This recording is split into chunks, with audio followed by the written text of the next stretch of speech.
So mga tol, kasado na nga po ang laban ni Vasily Lomachenko versus George Kambosos Jr. Ayon nga po sa ESPN mga tol, naka-schedule ang laban sa May 12.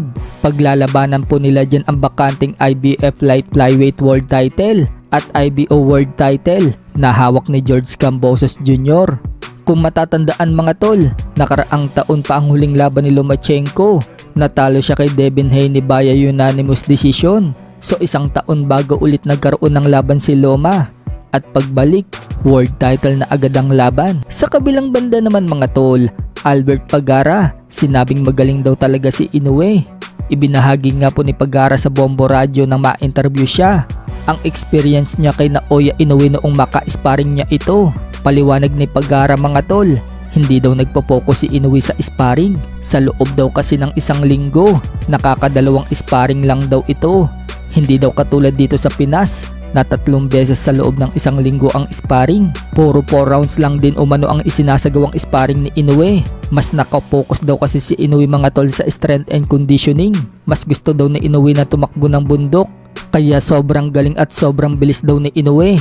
Dagdag pa ni Pagara mga tol, ang makakatalo lang umano kay Inoue, yung kaparehong style daw nito na mabilis at magaling din.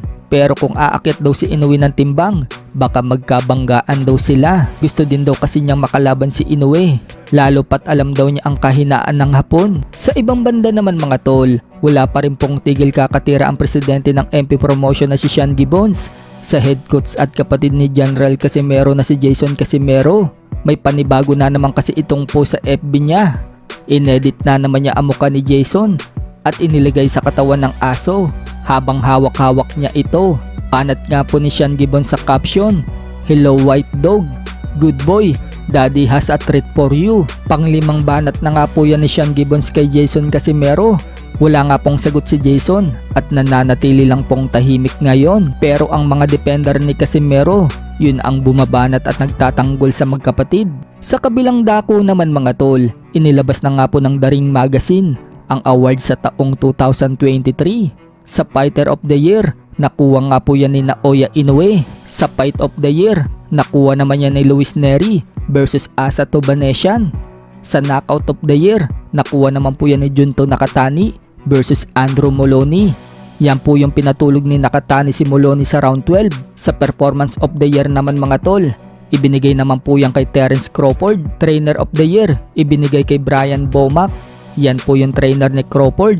Sa Upset of the Year, ibinigay naman po yan sa laban ng Rafael Espinosa versus Robeisy Ramirez, kung saan na-upset ni Espinosa si Ramirez via majority decision. Sa Round of the Year, ibinigay naman po yan kay Foster versus Hernandez sa round 11. Sa Prospect of the Year, ibinigay naman po kay Bruce Carrington. At Comeback of the Year, ibinigay kay Joseph Parker.